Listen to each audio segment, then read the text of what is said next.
नमस्कार। Political idea में आपका स्वागत है। मैं सुजीत और मेरे साथ हैं पॉलिटिकल आइडिया के संपादक प्रदीप कुमार झा सर। इस वक्त की सबसे बड़ी चर्चा जो चल रही है बिहार में, बिहार की राजनीति से अलग, परमेश्वर मुखिया जिंदाबाद, परमेश्वर मुखिया मुर्दाबाद। तो धरे में लोग बढ़ चुके हैं और राजनीतिक सियासत का ये काफी तेज हो चुकी है, गर्माहट बढ़ गई है सियासत में और जातिवाद के तरफ सियासत मुड़ गई है। राजद की नेत्री सारिका पासवान ने जब परमेश्वर मुखिया को मुर्दाबाद बोला तो उसके बाद राजद के सहयोगी रहे आशुतोष कुमार ने जिस तरह से राजद नेत्री का अपमान किया सोशल मीडिया पर, अभद्र भाषा का उपयोग किया सोशल मीडिया पर, उसके बाद राजनीति काफी गर्माहट की ओर तब्दील हो गई है। अब बात सिर्फ पसमान वर्सेज भूमियार का हो रहा है, यानी 90 की दशक की बात हो रही है। 20वीं शताब्दी में जो चर्चाएं चलती थी वो चर्चाएं फिर से शुरुआत हो गई है। उसी पर हम बात करेंगे कि चर्चाओं को फिर से हवा देने का काम जो पार्टी 1990 में करती थी, 95 में करती थी, 2000 ईस्वी में करती थी, 2005 ईस्वी में करती थी और 2007 तक करती आई है, क्या वो पार्टी फिर हवा दे रही है? ये पूरी बात आज हम प्रदीप सर से जानेंगे कि ऐसी स्थिति क्यों उत्पन्न हुई और इसका दोषी कौन है। इस जातिवाद के रंग में घोलने का काम किसने किया है? दोषी आशुतोष कुमार है कि सारिका पासवान है? सर से पूरा बात जानते हैं। सर, कौन दोषी है? सबसे पहले सर एक लाइन में सर जवाब दे दीजिए जिससे दर्शक बने रहेंगे। देखिए सुजीत जी, सबसे पहले समझिए कि इसकी शुरुआत कैसे होती है। इसकी शुरुआत होती है और उसके बाद प्रतिक्रिया। अगर आप एक लाइन में पूछते हैं कि दोषी कौन है, तो मैं तो कहूंगा कि दोषी सब हमारा हमारा चरित्र है। दोषी बिहार है, क्योंकि ये कलंक जो है ये बिहार पर लगा है। ठीक है, चाहे वो सारिका पासवान हो चाहे आशुतोष कुमार हो, कलंकित तो बिहार हो रहा है ना। ठीक है, लेकिन जहां तक आप कहते हैं कि आपका जो सवाल है वो सवाल क्या है, सवाल की शुरुआत कहां से होती है? शुरुआत होती है सारिका पासवान के एक इंटरव्यू से। जब सारिका पासवान ये कहती है परमेश्वर मुखिया मुर्दाबाद, तो इसमें कुछ गलत नहीं है। मैं तो जानता हूं कि आज के दौर में कोई नरेंद्र मोदी मुर्दाबाद कहता है, महात्मा गांधी मुर्दाबाद कहता है, जवाहरलाल नेहरू मुर्दाबाद कहता है। किसी का भी मुर्दाबाद करना ये गलत नहीं। जो कोई भी व्यक्ति सार्वजनिक जीवन में है उसका जिंदाबाद अगर होगा तो मुर्दाबाद भी होगा उसका। क्योंकि दुनिया में राजनीति में कोई भी एक व्यक्ति ऐसा नहीं है सुजीत जी जो कि 100% लोगों का दिल जीत सके। ठीक है, तो इसीलिए सार्वजनिक जीवन में जो कोई भी है, ठीक, अगर आज मैं और आप अगर मैंने सोशल मीडिया से जुड़कर अपनी बात रख रहे हैं, सोशल मीडिया मतलब समाज से बातचीत कर रहे हैं, तो हमारे बातों से भी सब लोग, दर्शक जितने भी हैं, सभी लोग सहमत नहीं है। कोई हमारा जिंदाबाद करेंगे, कोई हमारा मुर्दाबाद करेंगे। लोकतंत्र की तो यही खूबी है। लेकिन अब उसके बाद जिस प्रकार का ये जिंदाबाद मुर्दाबाद का चैप्टर बंद हुआ, लालू यादव मुर्दा जिंदाबाद, ब्रह्मेश्वर मुखिया मुर्दाबाद, लालू यादव मुर्दाबाद, ब्रह्मेश्वर मुखिया जिंदाबाद, इससे जब बात आगे बढ़ी तो फिर क्या हुआ? उसके बाद का जो खेल है वो घृणास्पद है।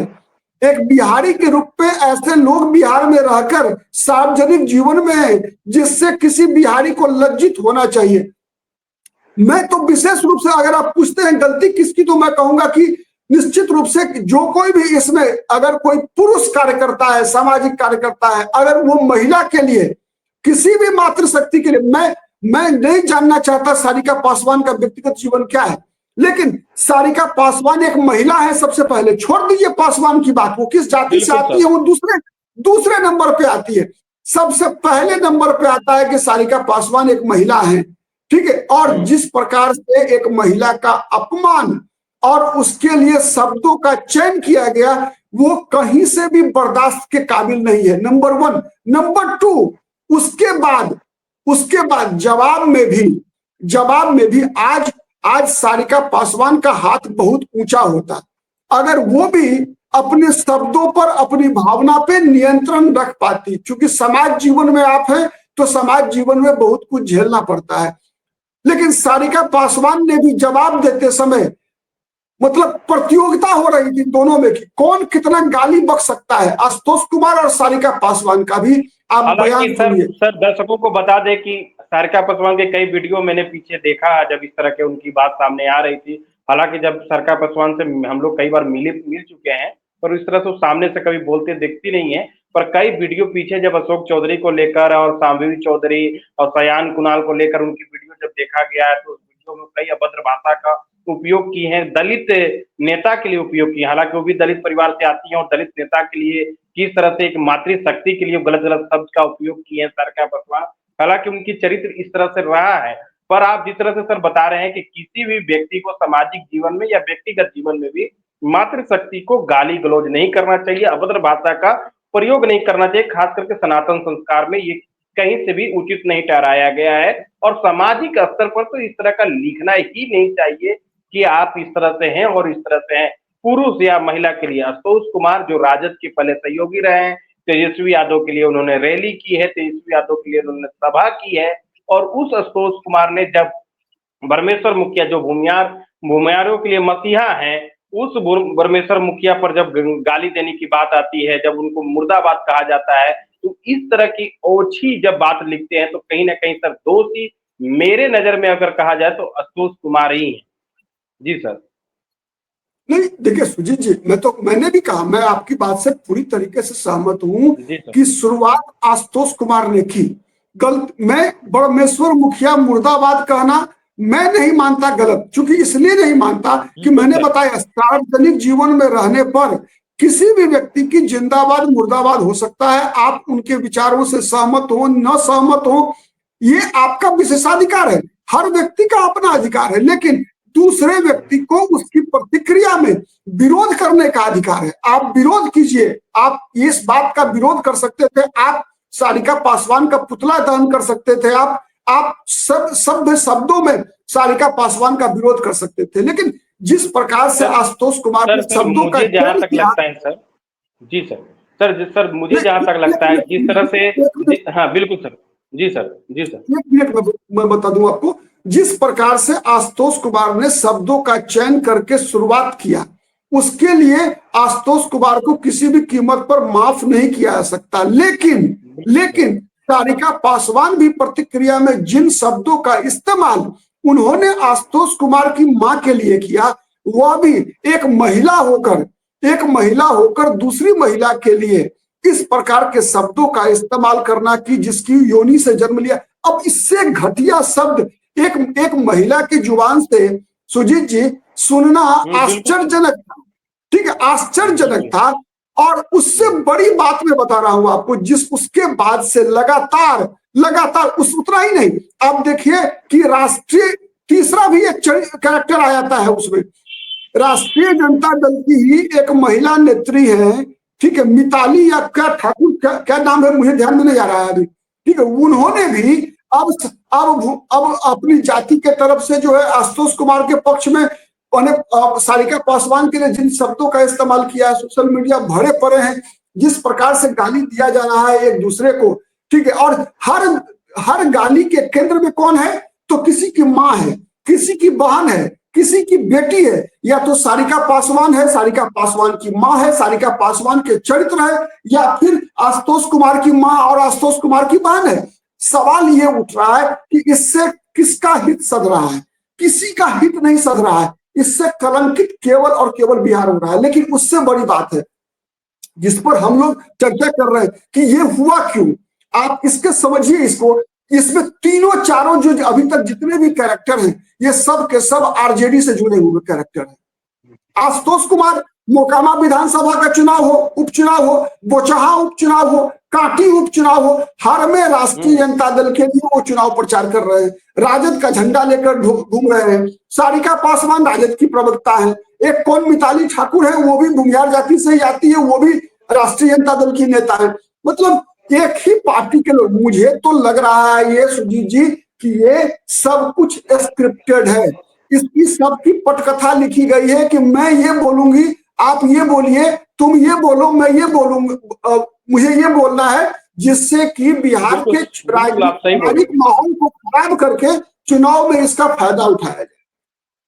बिल्कुल सर, आप बिल्कुल सही बात रख रहे हैं और दूसरी बात इससे यही बात निकल के आ रही है सामने सर कि जिस तरह से सारका पासवान ने अगर इंटरव्यू देते हुए परमेश्वर मुखिया मुर्दाबाद बोल दिया और जब ये चुनावी साल है और चुनावी साल कहिए कि अब चुनावी चुनाव होने वाला समय आ गया है, ऐसे में ए टू जेड की जो अवधारणा लेकर राजद चल रही है, खास करके तेजस्वी यादव चल रहे हैं, ऐसे में भूमियार समाज का जो भी छुटपुट वोट मिलता है राजद को, वो वोट कहीं घस के नहीं, वोट कहीं जाए नहीं, इसके लिए स्वर्णों का वोट कहीं घस के नहीं, इसके लिए इसके लिए आशुतोष कुमार को कहीं ना कहीं तेजस्वी यादव आगे ला दिए होंगे कि भाई अब तुम इसको नहीं लिपा नहीं नहीं, पोती करो, अरे भाई सारका आप पासवान के बयान को देखिए, बहुत संभालो तुम। बहुत आपने आप इस मुद्दे का बहुत ही सरलीकरण कर रहे हैं। मैं बता रहा हूं आपको इसके पीछे की रणनीति क्या है, समझिए। ठीक है, इसके पीछे जो रणनीति है, चिराग पासवान ने घोषणा कर दिया कि चिराग पासवान मगध और शाहाबाद से चुनाव लड़ेंगे। ठीक है, और बिल्कुल मगध सर। प्रमंडल में और शाहाबाद प्रमंडल में जो चिराग पासवान या एनडीए का जो वोटर है, उसमें किस किस जाति के लोग आते हैं। देखिए, जिन जिन जातियों के लोग उसमें आते हैं एनडीए के वोट बैंक में, उन्हीं जाति को आपस में लड़ाने का यह खेल किया गया है। चिराग पासवान जब मगध प्रमंडल से लड़ने की बात कर रहे हैं, तो चिराग पासवान मुख्यमंत्री के उम्मीदवार, डिप्टी सीएम या क्या खेल है एनडीए का कहना मुश्किल है, क्योंकि नीतीश कुमार अपनी अंतिम पारी खेल रहे हैं। चिराग पासवान एक जबरदस्त नेता के रूप में उभर कर आ रहे हैं, हो सकता है मुख्यमंत्री भी बन जाए। तो जो, क्योंकि अगर आप देखिए तो नीतीश कुमार का जो राजनीति रहा बिहार में 20 वर्षों का, उसमें क्या रहा, लव कुश समीकरण रहा, और लव कुश के साथ भूमिहार जो है कदम से कदम मिलाकर नीतीश कुमार के साथ मजबूती से खड़ा रहा। अभी भी वही स्थिति है कि एनडीए के साथ भूमिहार जाति के लोग और पासवान जाति के लोग, दोनों के दोनों एनडीए के परमानेंट वोट बैंक बने हुए हैं। आप याद कीजिए लोकसभा चुनाव में क्या हुआ था जमुई में आरजेडी के एक कार्यकर्ता ने मंच के पास चिराग पासवान भाषण दे रहे थे, उसी समय अब चिराग पासवान की मां को गाली दिया। उसके बाद क्या हुआ, जो पासवान जाति के लोग गया में जीतन राम मांझी को वोट नहीं देने वाले थे, उन लोगों ने भी, पासवान जाति के लोगों ने पासवान जाति के उम्मीदवार कुमार सर्वजीत को वोट नहीं देकर जीतन राम मांझी को वोट दिया प्रतिक्रिया में। ठीक है, तो ये पता है राष्ट्रीय जनता दल को, ये पता है, राजद को पता है कि चिराग पासवान के साथ पासवान समाज जो है चिराग पासवान में मुख्यमंत्री देख रहा है, और उसके लिए भूमिहार और पासवान का जो एक मतलब बॉन्डिंग है वो बन रहा है, जबरदस्त बन रहा है।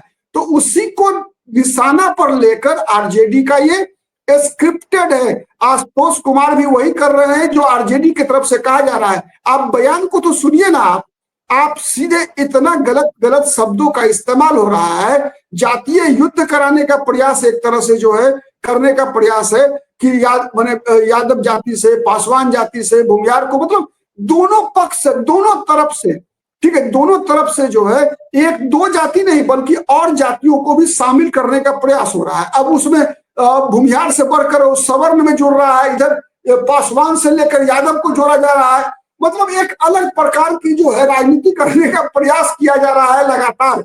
तो ये सब स्क्रिप्टेड है, राष्ट्रीय जनता दल का स्क्रिप्ट है, और उसी स्क्रिप्ट के आधार पर जो है हर एक्टर अपनी अपनी भूमिका का निर्वाह कर रहा है। इससे तो यही समझ में आ रहा है, इसके अलावा कुछ नहीं है। हाँ, लेकिन एक चीज देखिए, चुनाव का परिणाम क्या होगा नहीं पता मुझे, ठीक है, लेकिन बिहार के लिए बहुत ही खराब छवि बन रहा है, जैसा खराब छवि उत्तर प्रदेश में बना है अभी ये भागवत कथावाचकों वाला मामला, ठीक है, उसी तरह से बिहार में बन रहा है। ये एकदम मैंने कहावत है ना कि राजनीति का कोई चरित्र रही नहीं है।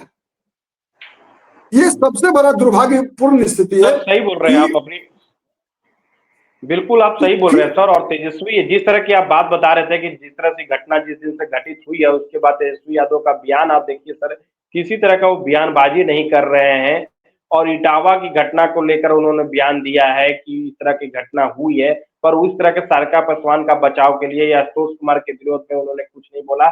और परमेश्वर मुखिया के विरोध में भी अगर उनकी पार्टी का जो भी विचारधारा है उसको उन्होंने सामने नहीं लाया है। तो आप जो बात रख रहे थे सर कि किस तरह से राजद बैटिंग कर रही है, उसका सबूत खुद तेजस्वी यादव दे रहे हैं। जी सर। ये स्पष्ट है सुजीत जी, स्पष्ट है, इसमें कहीं कोई दो मत नहीं है। ये मुझे तो इतना ही लग रहा है कि जो संबंध, जिस प्रकार के लोग इसमें आ रहे हैं, और हर कोई आ रहा है तो आग में घी डाल रहा है।